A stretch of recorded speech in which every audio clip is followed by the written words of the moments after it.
So one issue that Judge Garland would likely never be able to consider if he were confirmed concerns the president's authority to conduct drone strikes away from active battlefields. Mm-hmm. And these are strikes that you have continuously authorized on the basis of vague legal standards that you unilaterally deem to be satisfied in each case without ever appearing before a court, and in the process killing hundreds of innocent civilians as well as, in some cases, American citizens.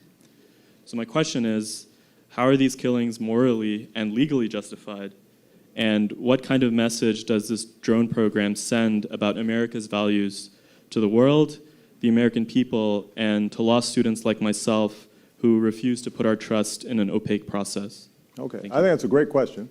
Although I will say that I will dispute some of the underlying premises that you asserted as facts, but I think it's an important topic, and it's a fair one. When I came into office, we were still in the midst of two wars, in Iraq and Afghanistan. And in the border regions between Afghanistan and Pakistan, Al-Qaeda was still highly active.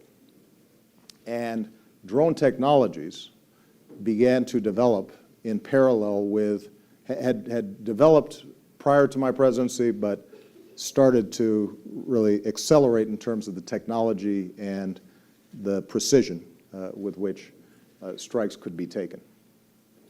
And the challenge for me as Commander-in-Chief has consistently been, how do you think about this new technology in a way that is consistent with morality, ideals, laws of war, but is also consistent with my first priority as President and Commander-in-Chief, which is to keep all of you safe, including you. And so I think it's fair to say that in the first couple of years of my presidency, the architecture, legal architecture, administrative architecture, command structures around how these were utilized was underdeveloped relative to how fast the technology was moving. So another way of saying this is our military or our intelligence teams started seeing this as really effective, and they started just going because the goal was, let's get Al-Qaeda, let's get these leaders, there's a training camp here, there's a high-value target there, let's move. And it was, the decision-making was not ad hoc, but it was embedded in decisions that are made all the time about, you know, a commander leading a military operation or an intelligence team trying to take out a terrorist. And there wasn't enough of an overarching structure, right? So you may recall, but if not, I'm sure we can send it to you. I gave a speech at the National Defense University in which I said that we have to create an architecture for this because the potential for abuse, given the remoteness of these weapons and their lethality, we've got to come up with a structure that governs how we're approaching it.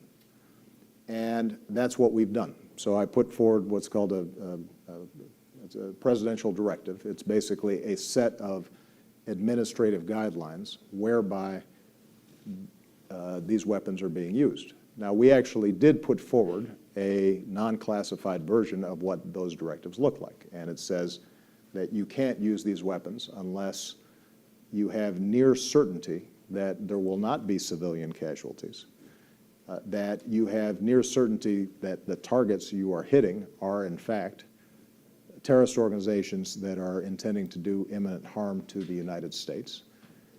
And you've got all the agencies who are involved in that process, they have to get together and approve that.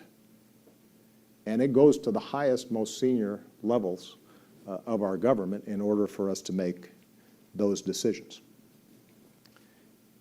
And what I've also said is that we need to start creating a process whereby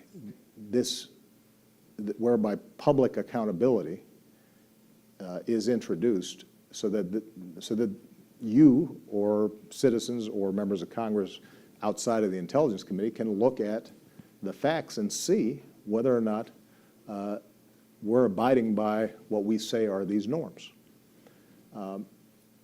And there's a lot of legal aspects to this, because part of the problem here is that this drone program initially came through the intelligence side under classified programs as opposed to the military. Part of what I've also said is I don't want our intelligence agencies being a paramilitary organization. That's not their function.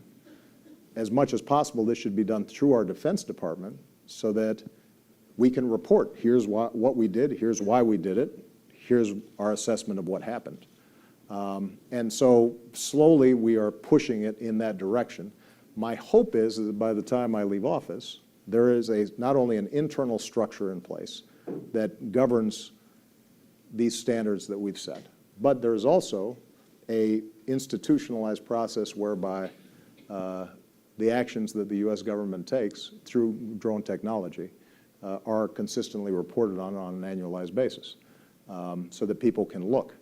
And the reason this is really important to me, and this was implied in your question, is there is a lot of misinformation about this. There is no doubt, and I said this in an interview, I think recently, there's no doubt that some innocent people have been killed by drone strikes. It is not true that it has been this sort of willy-nilly, let's bomb a village. That is not how folks have operated. And what I can say with great certainty is that the rate of civilian casualties in any drone operation are far lower than the rate of civilian casualties that occur in conventional war. So the irony, let's take an example like the bin Laden raid. This was as precise, as effective an operation that I don't think anybody would dispute was in the national security interests of the United States. And we put our best people in there who operate as precisely and as effectively as any group of individuals probably ever have in the history of the planet. And they executed their mission flawlessly. But there were a number of people who were killed in that who you might describe as not the targets of the mission. Members of bin Laden's family, for example. Now that would be counted as a civilian casualty under the standards that from which you drew your information. And if you calculated it as a percentage, there was actually a pretty high civilian casualty rate for this extraordinarily precise mission. Now imagine during the height of the Iraq War, or when we were still actively fighting in Afghanistan, the number of civilians who were killed in normal military operations. We talk about the number of U.S. troops that were killed in Iraq. The number of Iraqi that were killed, primarily by AQI and those we were fighting, but also by U.S. military that was trying to be as careful as possible in chaotic situations like Fallujah or Ramadi, were in the tens of thousands. So part of my job as president is to figure out how I can keep America safe, doing the least damage possible in really tough, bad situations. And I don't have the luxury of just not doing anything. and then being able to stand back and feel as if my conscience is completely clear.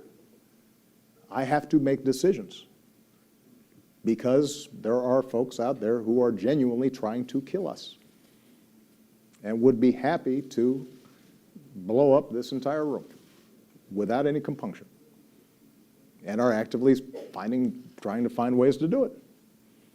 And I wish I could just send an Iron Man, or no, I don't mean that as a joke. I just mean I wish that the tragedy of war, conflict, terrorism, et cetera, did not end up creating circumstances where we, wielding kinetic power, don't end up hurting anybody who shouldn't have been hurt. But what I try to do is to set up the system as best as I can. And I think it is very important for those who are critics of the U.S. government, and this includes folks on the outside, to examine the incredible progress that we've made over the course of a couple of decades, because this conversation didn't even exist. It did not even cross the minds of people in the White House as recently as 30 or 40 years ago. I mean, it wasn't even a factor. And we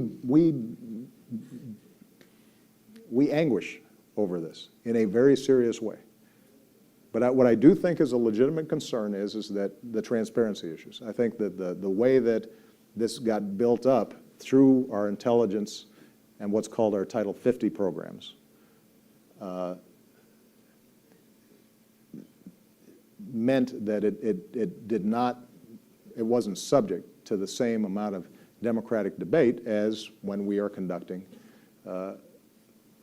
what are called Title 10 Department of Defense conventional operations.